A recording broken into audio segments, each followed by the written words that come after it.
up, you people? Thank you for coming. Welcome to Common Ground if you haven't been here before. It's wonderful to see you. Just a few sort of housekeeping things. I want to say thank you to our sponsors, Amazon, NSA, blah, blah, blah, blah, blah, sorry. But anyway, little housekeeping. We've all got cell phones, and we don't want to hear any of them for the next hour, so please check them now. Make sure they're silenced. Be respectful, blah, blah, blah. Also, feedback. We love feedback. So in the schedule, on the website, hit the feedback button. Tell us what you think. And that's pretty much it. I don't want to stand in the way of two of my favorite people right here, Wendy, Knox, Everette, and Shea, Nangle, who will introduce themselves before I say embarrassing things about them. Take it away, guys.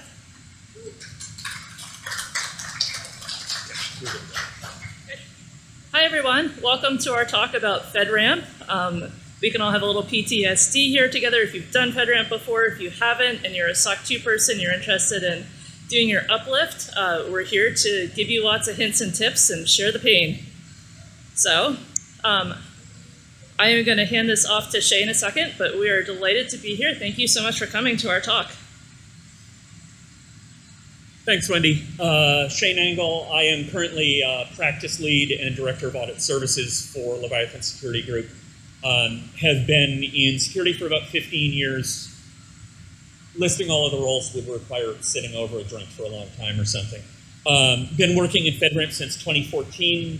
That picture was taken roughly 2013, which is, FedRAMP is one of the reasons why there's a lot more gray hair now. And I have the cutest dogs in the world, which Wendy is going to disagree with me on. Yeah, I bring photographic proof in this slide. But hi, I'm Wendy. I'm CISO at a startup that works with a lot of healthcare information. But in a prior life, I did a lot of FedRAMP. I also did a ton of SOC2 work. So I'm going to be speaking mostly to the SOC2 side of this. Both of us have done both the audit programs. So we'll both speak a little bit to them, but I am here representing SOC2. And that is my puppy dog, is a little black and white one up there. Her name is Tally. She just turned a year old. She is a walking fuzzy cloud, as Maritam says. That is Truby on the left and Joey on the right. Joey is best described as if a raccoon was raised by a family of cats, that's what his behavior would be. And Truby, as you can kind of see in that picture, is best described as a Chihuahua head transplanted onto a potato body. I love them dearly, and they're clearly much cuter. Cool. So who is this for? If you have ever done a SOC 2 Type 2, I guess if you've ever done a SOC 2 Type 1, but it's going to be even bigger uplift there. There's a federal agency that might be interested in your really cool whiz-bang product. You want to sell your cloud offering to like Department of Transportation, FBI, or so forth. You will need to go through FedRAMP. This is you. So, as Wendy said, so maybe you have an existing SOC 2 program, you're looking to achieve FedRAMP authorization, and the initial thought often when you're dealing with competing programs like that is, well, great, now I have to start over from scratch. No. We will, what? We will explain how it is going to be a lot of work, but you can use your SOC 2 work as a lot of the foundational work for FedRAMP. So we'll talk, as we said, a little bit about SOC 2 introduction, FedRAMP introduction, and then exactly what that uplift that I mentioned is going to be, and then some strategies for achieving FedRAMP authorization and kind of reducing the pain level on that. Cool. So I'm going to do a little bit of level setting on SOC 2. How many people here have ever been through a SOC 2 audit of any kind? Okay. So this will be pretty basics. This is probably more for people who have no idea what we're talking about when we talk about SOC 2. There's these things called trust services criteria. Security, availability, confidentiality are the most common ones, especially if you're in a cloud. Availability and confidentiality aren't quite gimmies, but they're pretty easy. Easy relatively. You can inherit a lot of that from AWS or your cloud platform. For getting the certification, you have to implement controls that implement those trust services criteria. So in security, there'll be some things that you have to put in place, availability, you have a couple more, and I'll go through those in a moment. And then you bring in an audit firm, has to be a CPA firm that's licensed to give a SOC 2 certification. They will come in and make sure that you are actually following the controls that you say you follow. If you don't know how to build your own control set, they can help you build a control set. And you have to show that you had all these in place throughout. And so I'm going to flag something that a lot of people don't think about with the SOC 2, which is that the scoping is up to you. So at my startup, I am currently working with auditors to define what our scope is, and I would like it just to be AWS. We're going to leave user endpoints out because we don't allow health information to leave our AWS account. And so we define our scope there. It's up to us. I have to explain to the auditors why I think this is a valid scope, but I can dictate it. And keep that in mind when we come to FedRAMP, because spoiler alert, it's a little different. So in terms of defining your controls, this is something that you will sit down and look at the trust services criteria. You can basically take the wording they have in that and turn it from like the entity does to like my company does this. A good auditor will be able to work with you. You can hire Shea to come in and help you build your control set. And you want to basically have controls that work with how your company actually works. I'm going to just flag that there's a difference between type 1 and type 2. Type 1 is a point in time. I've done these controls at least once.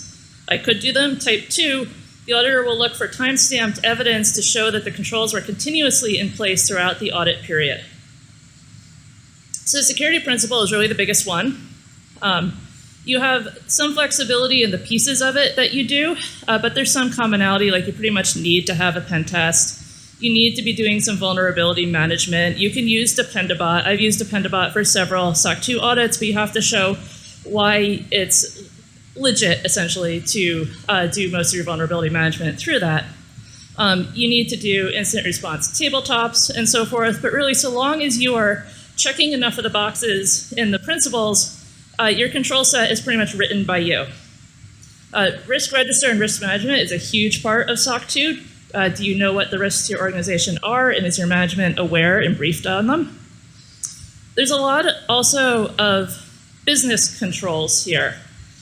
Do you have a code of conduct for your employees? One that I like, because I have to comply with HIPAA, is I can show that we have a sanctions policy in place, and that gives me credit for my SOC 2 also. So that's more of an administrative sort of thing, that SOC 2 wants to look at a well-run organization, and does management understand what is happening on the ground level? You have to show that you interview people when you hire them. You're not just pulling people off the street and bringing them in. You have to do performance reviews and so forth. And so the security principle is a little bit more than just, are you patching your machines and running an incident response program?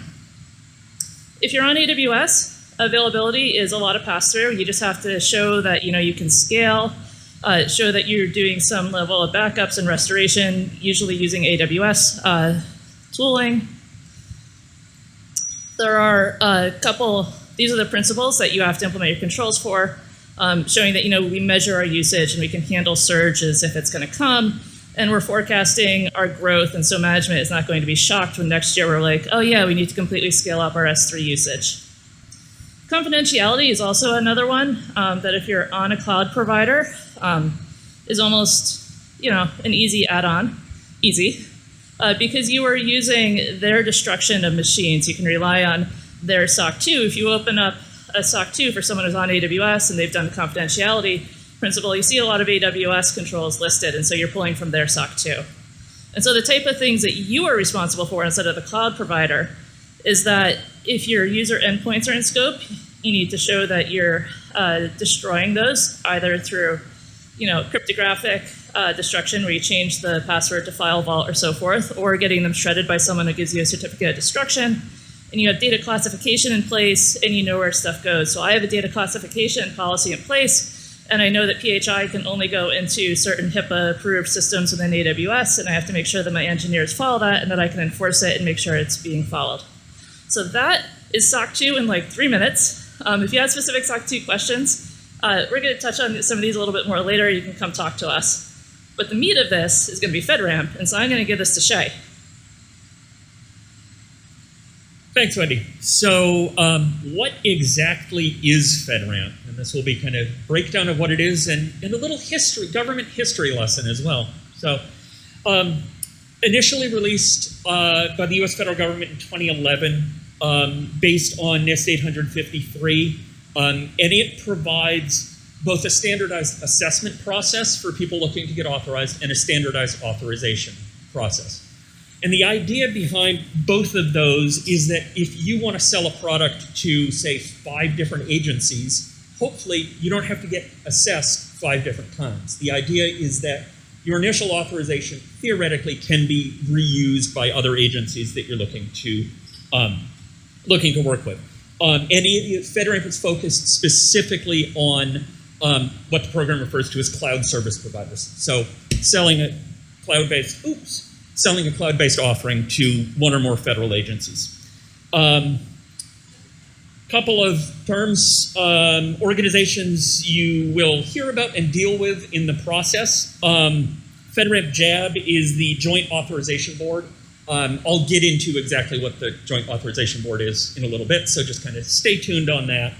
FedRAMP PMO kind of administers everything, and then you will eventually be dealing with one or more agencies through the process. So the FedRAMP authorization will give you the ability to provide services to one or more agencies. There are a couple of different paths that you can go. Either what's called an agency authorization, which I'll explain details on, or what's called a provisional ATO or authority to operate. Provisional ATOs are provided by the Joint Advisory Board. And then authorizing officials, or AOs, are basically the people that will sign off on your authorization. So if you've looked at FedRAMP at all, you've heard about FedRAMP low and moderate and high and a few other things that we'll get into later. That's referred to as the impact level, and it's really a measure of potential risk for the system. So determining impact level is done typically by the cloud service provider very early on in the process, using FIPS 199, looking at the CIA, not the intelligence community CIA triad.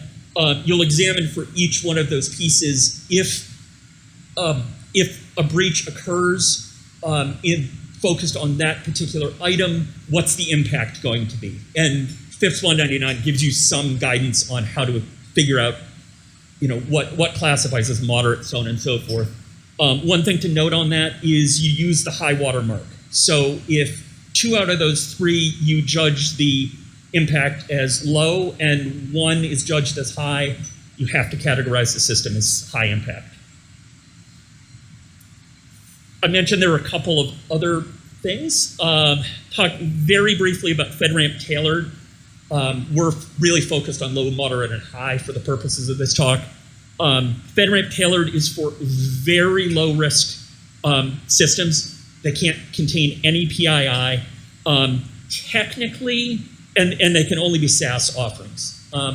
Technically, with FedRAMP tailored, you're required to follow all of the controls for FedRAMP low.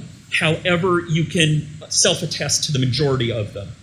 There are between 29 and 51 that you will need to have an outside party validate your compliance with. And that's really dependent on a number of factors in terms of things like where are you hosting the application, those sorts of things.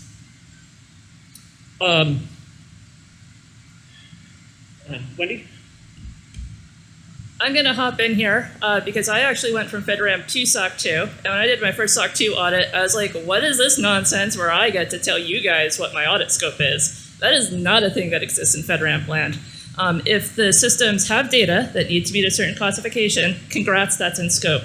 There is no real wiggle room on that unless you redesign your systems. It's mandatory. SOC2, one of my friends always jokes that you could do a SOC2 audit a cocktail napkin if you really wanted to, if you really wanted to pay an auditor to do that for you. And then I'm going to throw it over to Shea to talk about FedRAMP data in the US. I believe the answer is no, it doesn't have to be, but you're going to be in a world of pain. Thanks, Wendy. Yeah, so, and this is a question I get a lot is, do we have to have everything hosted in the US? If we're hosting with AWS, do we have to only use US availability zones, that sort of thing? The technical answer is no. You can host it anywhere. Specific agencies may have their own requirements about where it's hosted, and the other place that hosting location will figure in for FedRAMP is depending on staffing used by your provider as to whether or not they're US citizens or not. And again, there's a good deal of flexibility technically in FedRAMP on that, but individual agencies may have specific requirements about staffing as well. And the other thing about FedRAMP is I really hope you like paperwork.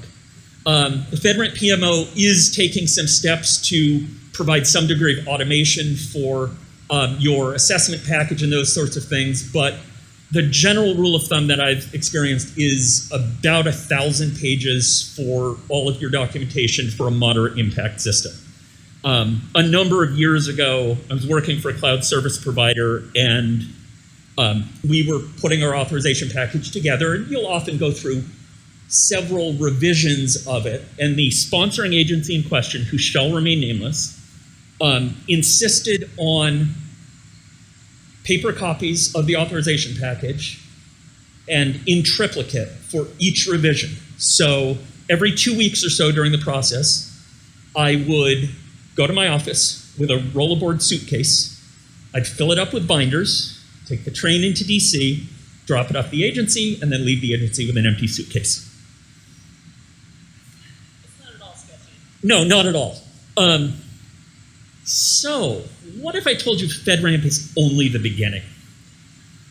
CMMC is been in the news a lot recently. It has been somewhat in flux. It is certainly not something instead of FedRAMP, but handles somewhat similar but different material, specifically for DoD contractors that are handling any sort of controlled unclassified information. Based on NIST 800-171, in a lot of cases, contractors can self-attest to compliance with that. As I said, it's been in flux. I think this is wood. Knock on wood, that is settling down. I can certainly talk about that more after the talk or something like that if someone wants to.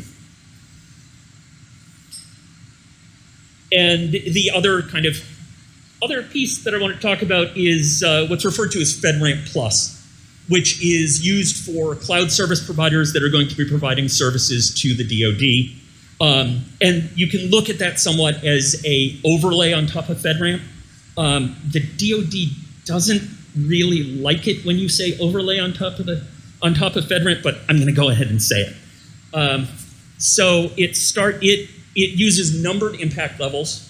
There is a reason why there's no level 1 and there's no level 3. They merged levels and decided not to renumber, is the short version. So impact level 2 is equivalent to FedRAMP moderate. Satisfying FedRAMP moderate technically satisfies the requirements of impact level 2. And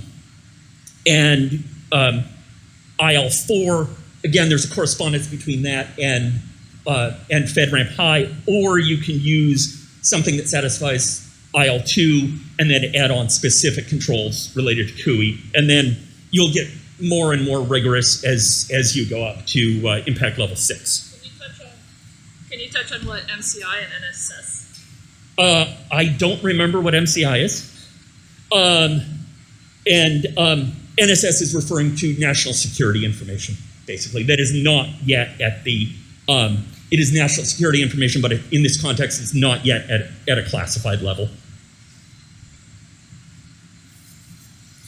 So, emerging from that little rabbit hole that I just took us down, we'll return to FedRAMP.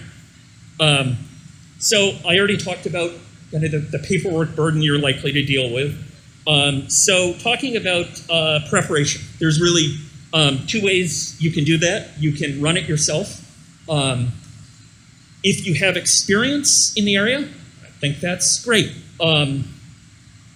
Mandatory disclaimers that I work for a professional services company. We do FedRAMP consulting, so I have a vested interest, obviously, in people doing getting outside assistance. it can be very valuable if you're limited in terms of resources and expertise. That's all I'm going to say on that. So I mentioned before, you have the Joint Advisory Board, which can issue you a provisional ATO, or you have an agency authorization. With the Joint Advisory Board issuing a provisional ATO, it doesn't specifically authorize you to work with any specific agencies.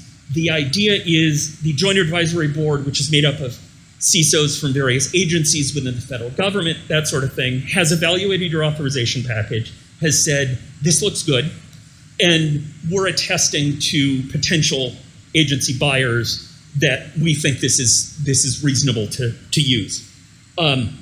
There is also a program called FedRAMP Ready, which there are a couple of different contexts you can use that in. Get into that in just a second. That is not showing that you are fully compliant, but that an outside party has evaluated things and is confident that you could make it through the FedRAMP process. Rather than reinventing the wheel, I took this in the next slide from the FedRAMP PMO website. This is stepping through what the workflow is like for the JAB authorization process. So the JAB only selects a small number of CSPs to go through the process each year. So you have to basically make a business case to the JAB. Here's why we should do this rather than an agency authorization. That is typically based on whatever our offering is likely to be utilized by a wide range of agencies within the federal government.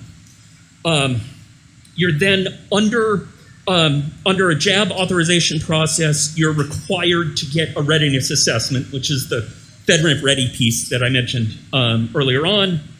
Once that's done, you're listed on the FedRAMP marketplace as ready, which can be used to talk to agencies about, we're moving along in the process.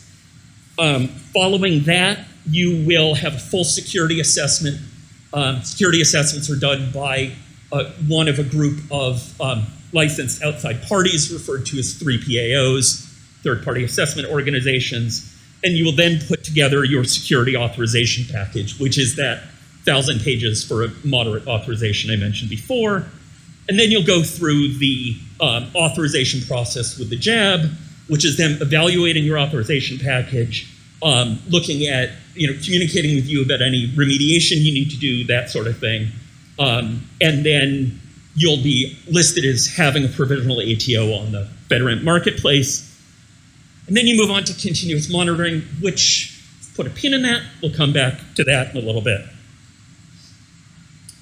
So for agency authorization, there's a lot of similarity here. One thing to call out is FedRAMP Ready is not required for an agency authorization. It is strongly encouraged. Back in my day when I started FedRAMP, there was no FedRAMP Ready. Having gone through the authorization process multiple times, I would strongly encourage doing FedRAMP Ready, because not only is it going to demonstrate, as I said before, that there's some confidence you can make it through the process, but it also gives you a good indicator of where things stand for you and the sort of things you might need to implement, those sorts of things. So then, again, you'll go through a full security assessment. The security assessment for a JAB authorization and an agency authorization is identical. No difference there. And then, much like the JAB evaluating your authorization package, the initial sponsoring agency will do the same thing and then issue you a ATO. And then you'll move on to continuous monitoring. So looking at FedRAMP Low, there are roughly 125 controls in FedRAMP Low currently. I'm going to provide two examples here. So requirement that you provide incident response training to users in your organization.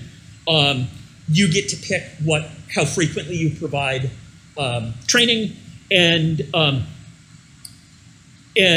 you also get to pick how soon after they start in an appropriate role you have to provide training. I called out IR3, which is incident response testing, to mention that for FedRAMP Low, there's no requirement for incident response testing. This will come up later slides. So as Wendy mentioned earlier, in a SOC2, you're going to need to handle vulnerability management. You're still going to have to handle that, but it's more stringent, more rigorous in terms of the sort of things you need to do about vulnerability management. Again, same thing with monitoring and alerting, more rigorous requirements, and your access control requirements are kind of a step up from what the specific requirements are for SOC 2. Moving on to FedRAMP Moderate, we have we more than doubled the number of controls, and IR3 is now in place and requiring you to do incident response testing. Again, you get to define the frequency as long as it's at least annually, and you get to determine what sort of testing you want to do. One note here, as we've indicated, is if it's a JAB authorization, the JAB has to approve whatever your test plans are for that process. And we're starting to then, with Moderate, get into a good deal of requirement for automation of processes. Moving on to FedRAMP High, we've jumped up to around 425 controls. Again, more rigorous. There's a lot more requirement for functional testing rather than tabletop testing. As we see in IR3 now, the change has been you have to do testing at least every 6 months, and once a year, at least once a year, you have to do functional testing. And again, if you're doing a JAB authorization, the JAB has to approve any test plans you're using. And I'm going to turn it over to Wendy. All right, so I'm going to talk to you a little bit about how you go from a SOC 2 to FedRAMP. I'm going to warn you, it's a lot of work, especially if you've only done a SOC 2 Type 1. This is a huge amount of maturity uplift. SOC 2 is not the most prescriptive control framework out there. A good auditor will make sure that you're following good cloud security practices, but you can always justify to them, and depending on who the auditor is, they'll give you more or less leeway with your control set. That's something that I talk a lot to organizations about, and when I interview auditors, I will sometimes say, I'm coming in with my own control set, and I am not an auditor, so I can't attest that these fully implement the cloud service or the CSPs, but I'd like to use my control set, versus sometimes auditors will come in and be like, this is what we need to see you doing before we are going to give you a SOC 2 certification. So that varies a lot. The idea with FedRAMP, the 3PIO, is just much more standardized. Everybody knows what the controls are. You're not playing games with controls. FedRAMP is government only, versus the SOC 2 really is an enterprise sales tool. You're doing that because you want to bypass vendor security questionnaires, or you have sales contract requirements and so forth that you have a SOC 2 or a ISO 27000 certification. SOC 2 really looks at how your organization functions. Are you briefing your board of directors? Do the managers communicate goals down to your employees? FedRAMP doesn't completely ignore management, but it doesn't really care in the same way that SOC 2 does. So a lot of those pieces of evidence that you collect for your SOC 2, like I have to pull slide decks from quarterly briefing of our CTO down to our developers to show like what our goals are for the next quarter. I would never use those for a FedRAMP thing. Maybe for risk management a little bit, but it's not in the same way. Really, FedRAMP is very prescriptive on the technical side. For a SOC 2, I can decide if I'm going to do access control reviews only annually. I will tell you when I get a SOC 2 report and it says that the reviews were only done annually, I got a heck of a raised eyebrow. And when they say they had no security incidents over the last year, I'm going to do even more of a raised eyebrow at what their monitoring and alerting is, because SOC 2 says you need some, but it doesn't tell you what. FedRAMP is going to be very, very strict about what happens there, and you need to show much more rigorous sort of stuff there than you can do for a SOC 2. So it's going to be a big maturity uplift.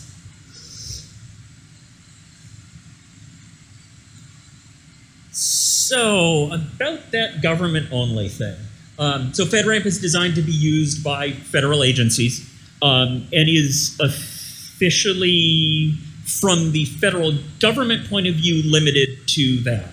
Once you have your authorization and you're looking to work with a new agency, they will request a copy of your authorization package from OMB Max.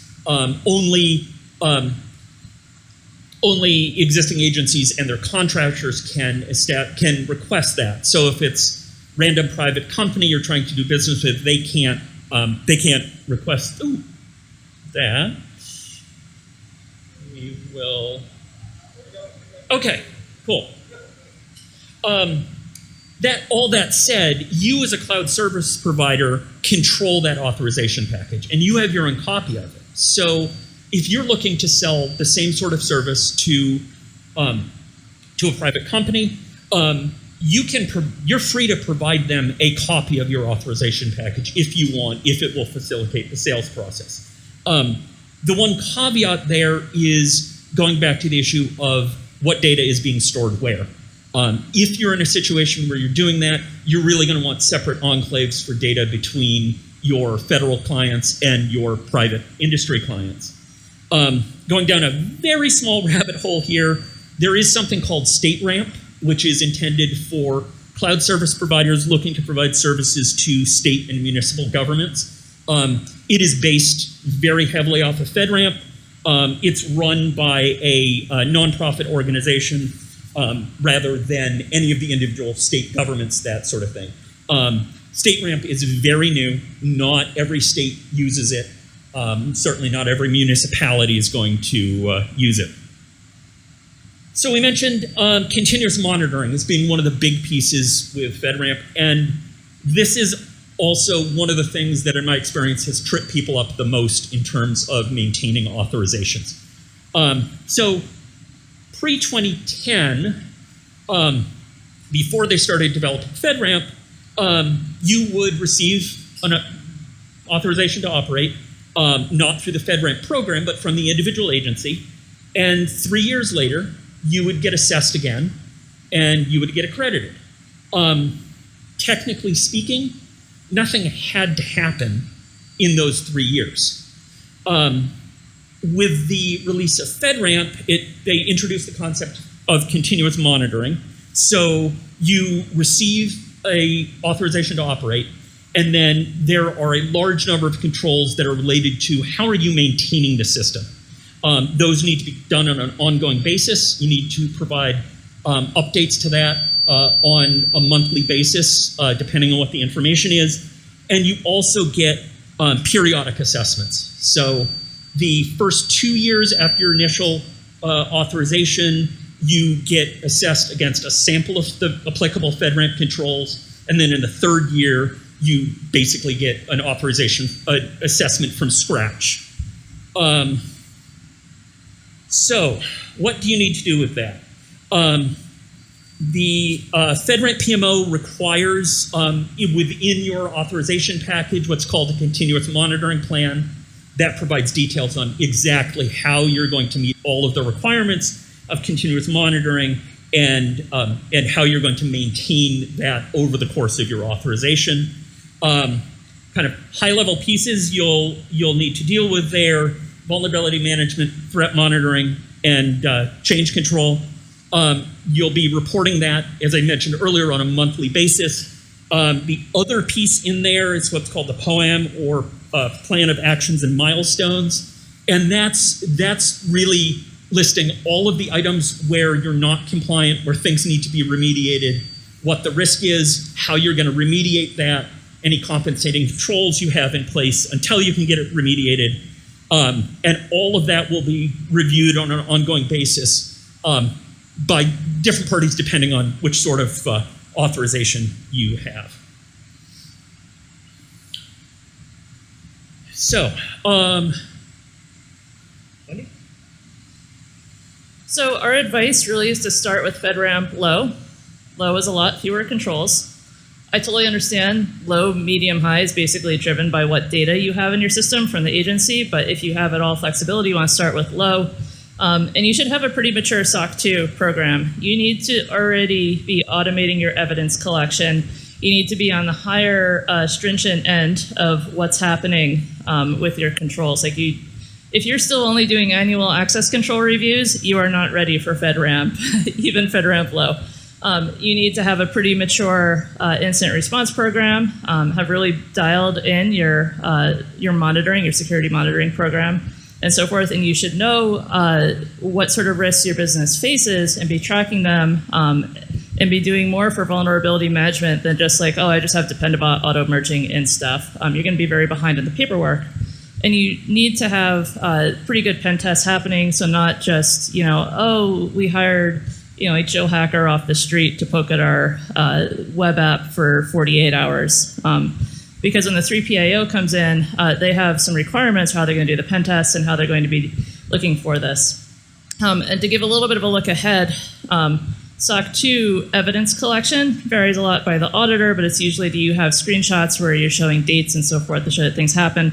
It's going to be a big change when you get in the room with a FedRAMP auditor. 3PAOs have a whole system that they are required to follow by the PMO. So where does this leave us?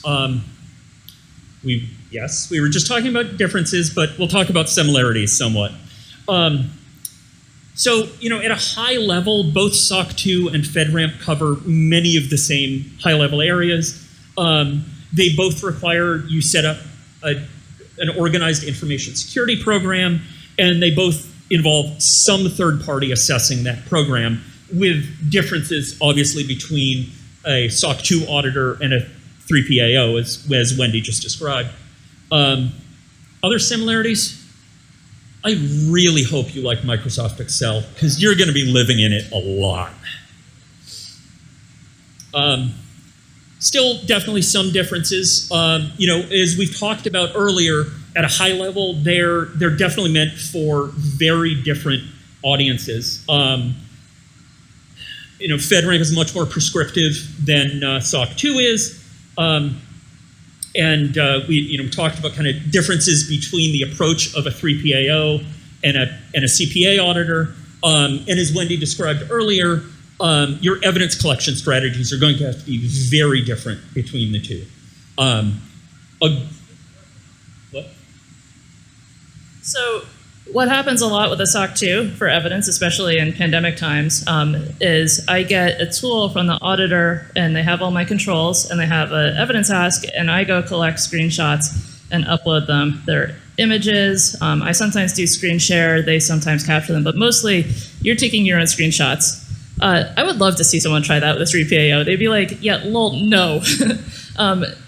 I haven't done a FedRAMP 3PAO audit since before the pandemic, so I'm not sure how, I assume it's a little bit more virtual now, but they would want to sit in the room, demonstrate the process to me. Can you take that screenshot? I'm taking that screenshot. Let's get that log.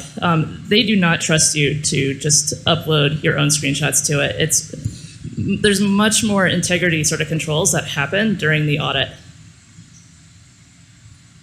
Yeah, just kind of one little side note on that. The first FedRAMP assessment I went through as a cloud service provider, there was at least a week-long period where literally 8 hours a day, every day, sitting in a conference room with the auditor, preparing live screenshots, basically. What are some of the strategies for achieving FedRAMP authorization? Prepare early, as we talked about now. Given things like the paperwork burden we talked about and having to schedule with a 3PAO, that sort of thing, what you don't want to do is be in a situation where you have an agency that says, we'd like to work with you, but we need you to start in a month. It's not going to happen. Generally, FedRAMP moderate is, if everything falls into place right, about a year-long process, start to finish. You want to identify resources that you have, resources that you need. This ties into kind of what I talked about before in terms of, do you want this to be self-run, or do you want to bring in outside services to help you prepare and get through the process? And if you're an organization that doesn't have a lot of available resources to cover that, you may want to explore that avenue. And looking at what sort of mapping and crosswalk you can do of controls from SOC 2 versus controls from FedRAMP. There's a good deal of freely available information out there about that. I believe the AICPA specifically has a SOC2 to NIST 853 crosswalk that you can get for free. And then there may be some areas, but you're somewhat limited in this in terms of if there's any evidence you can reuse. Some of it you can. There's a good deal of policy controls in FedRAMP. You're obviously, the 3PAO is not going to ask you to write the policy on the spot, so you can use the same policy in most cases if it's written properly that you've been using for SOC2. And with that, we are at questions.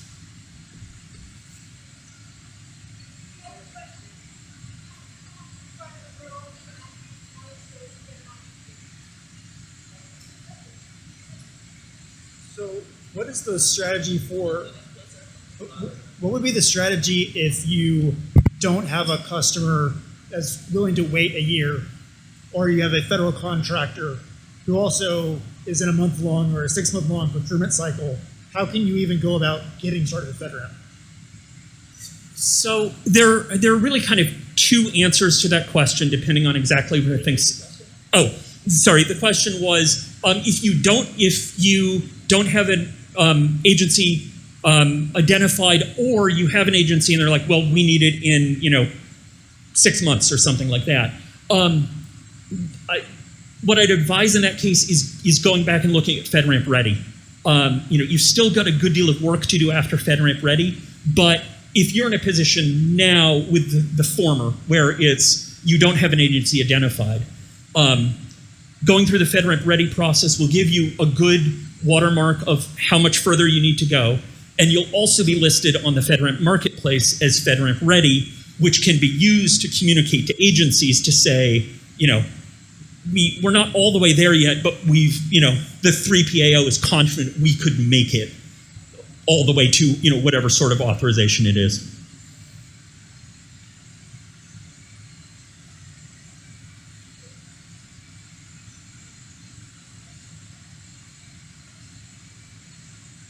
Say, thanks for doing the presentation. What's the longest FedRAMP authorization you've been involved with, and what could have been done to smooth out the process? I'm guessing you may have a longer. I might have a longer one. I came in the middle, so I worked on some that were extremely extensive, bringing in. So basically, there was most of the applications on the SaaS were already authorized, and we were uplifting to high and bringing in some new ones. Well over 2 years, I want to say. I think. I feel like I need to give Shea like a shot of whiskey or bourbon before I really ask him. He has better war stories than I do on some of these. But as I guess, Wendy actually wins on the longest one. I think the longest one that I've been involved with was about 18 months. It was a FedRAMP high authorization, but it was a relatively simple authorization in terms of kind of number of moving pieces, that sort of thing. And they were also, the other thing we didn't really talk about is if you are hosting whatever service you're looking to provide on a cloud provider that already has FedRAMP authorization at the right level, you can actually leverage a large number of their implementations of the controls, which will then drastically reduce, depending on how many it is, the applicable control set and make it a lot easier. And in the case of the FedRAMP high authorization that I worked on, that was about 18 months. That's one of the reasons we were able to achieve it in that sort of time frame.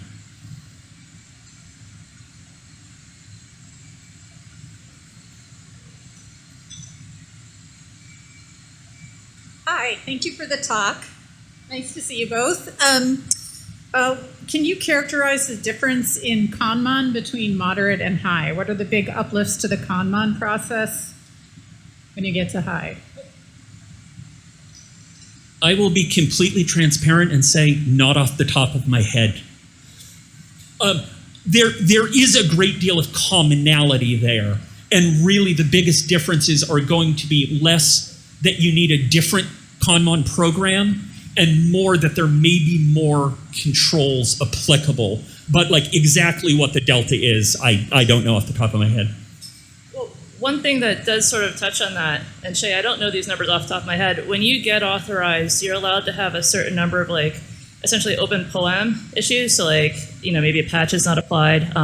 Or a common one that I tell people to take is there's a requirement to lock out accounts when the wrong password has been put in 10 times. And it's like, people will just go fuzz the sysadmin accounts, lock out the sysadmins, and then go do their nonsense. And so I'm like, you do not ever want to, really be following that control in that way.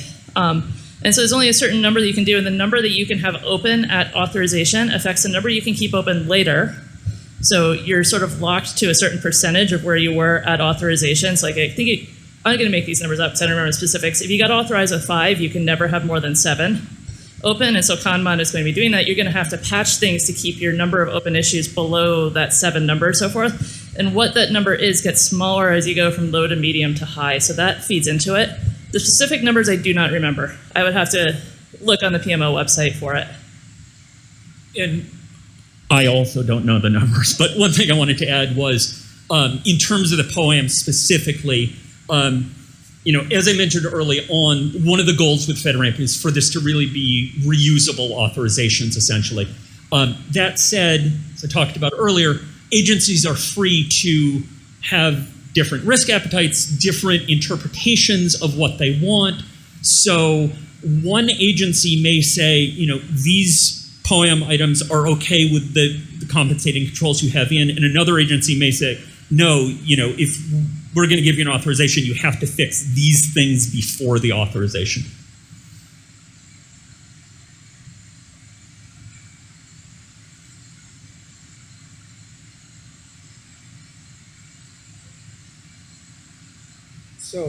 So my company doesn't do any business with agencies, but it does do a lot of business with, or tries to do business with contractors that do business with agencies. And they ask us a lot, oh, are we FedRAMP compliant? From this process, if we're not doing business with an agency, there's no way we can be FedRAMP. Like no one would give us that certification. What should we do, and what are these contractors actually asking for, and what do they need from us? Yeah. So, and you're not in those instances, you're not hosting any government data or anything like that.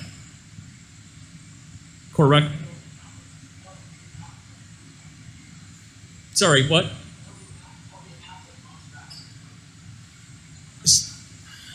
So, depends is the short answer, but you may well actually need a FedRAMP authorization.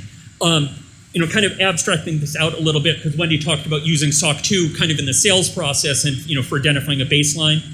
One of the other things you could look at doing, if it's determined that you don't actually need a FedRAMP authorization, but you're getting these requests from customers, is to look at doing the state ramp authorization. Well, you're not necessarily looking to sell to state governments or that sort of thing. Really, anyone can go through that process.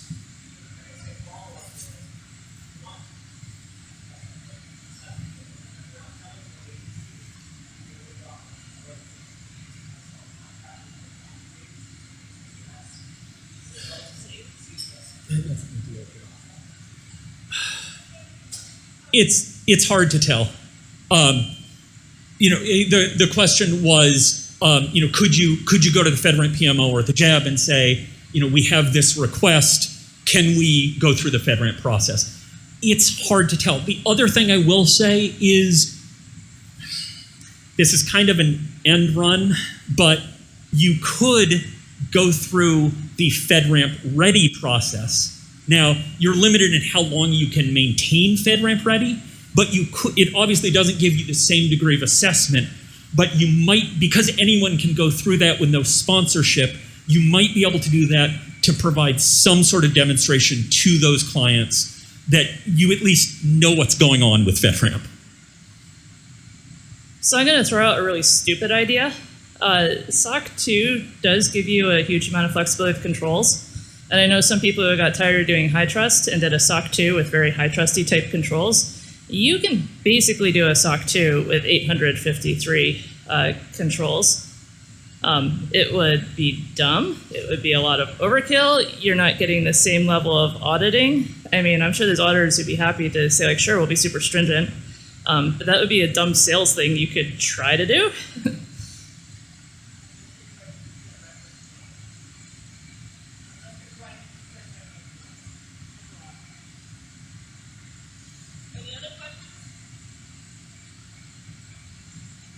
thanks a lot. We'll both be around for the rest of B-Sides. If you think of anything later, please feel free to come find us. Thanks.